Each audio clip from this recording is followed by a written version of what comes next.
টানা ৩২টি নির্বাচনে হেরেছেন ৮২ বছরের শ্যামবাবু। অথচ নির্বাচন জীবনের শেষার্ধে পৌঁছে গেলেও রাজনীতির মসনদে কখনোই হয়নি তার জায়গা। বয়সের বাধা টপকে তুমুল উদ্যমে আবারও জাতীয় নির্বাচনে দাঁড়িয়ে আলোচনার খোরাক হয়েছেন ভারতীয় এই নাগরিক। ডক্টর কে শ্যামবাবু সুবুধি ৮৩ বছর বয়সী এই ব্যক্তি প্রতিদ্বন্দ্বিতা করছেন ভারতের ১৭তম লোকসভা নির্বাচনে।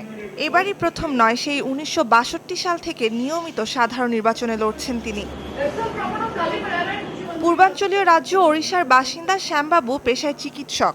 রাজনীতির ময়দানে কোনো অভিজ্ঞতা না থাকলেও এ পর্যন্ত ভোটে প্রার্থী হিসেবে দাঁড়িয়েছেন ৩২ বার, জেতেননি কোনোবারই। তবে সব পরাজয় তাকে খুব একটা কাবু করতে পারেনি। প্রমাণ এবছর টানা ৩৩তম বারের মতো কোনো রাজনৈতিক দলের সমর্থন ছাড়াই একা স্বতন্ত্র প্রার্থী হিসেবে ভোটে দাঁড়ানো।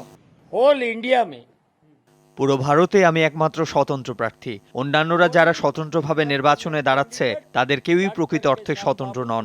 পছন্দের বা কোনো দল থেকেই মনোনয়ন না পেয়ে বিদ্রোহী হিসেবে তারা স্বতন্ত্র প্রার্থিতার জন্য আবেদন করেছেন। আমি ছাড়া এত বড় দেশে একজন প্রকৃত স্বতন্ত্র প্রার্থী নেই। টিকিট মিলা नहीं তো পেছনে কোনো দল নেই।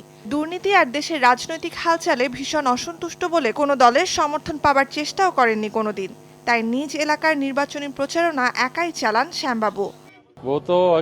তিনি সবসময় একা আসতেন, কখনো কারো সাহায্য চান না, কাউকে সাথে করে আনেনও না। নির্বাচন হোক বা না হোক, বারহামপুরের যে কোনো সমস্যায় তাকে এগিয়ে আসতে দেখেছি, কিন্তু একা। তাই কম বেশি সবাই তাকে পছন্দ করে। অসম্ভব ধৈর্য আর লড়াকু মানসিকতা একমাত্র সম্বল শ্যামবাবুর। জীবনকে নিয়ে তার দৃষ্টিভঙ্গির প্রতি শ্রদ্ধাশীল অনেকেরই প্রত্যাশা শেষ বয়সে এসে অন্তত একবার হলেও নির্বাচনে জয় হোক তার। নুসরাত কামাল, যমুনা নিউজ।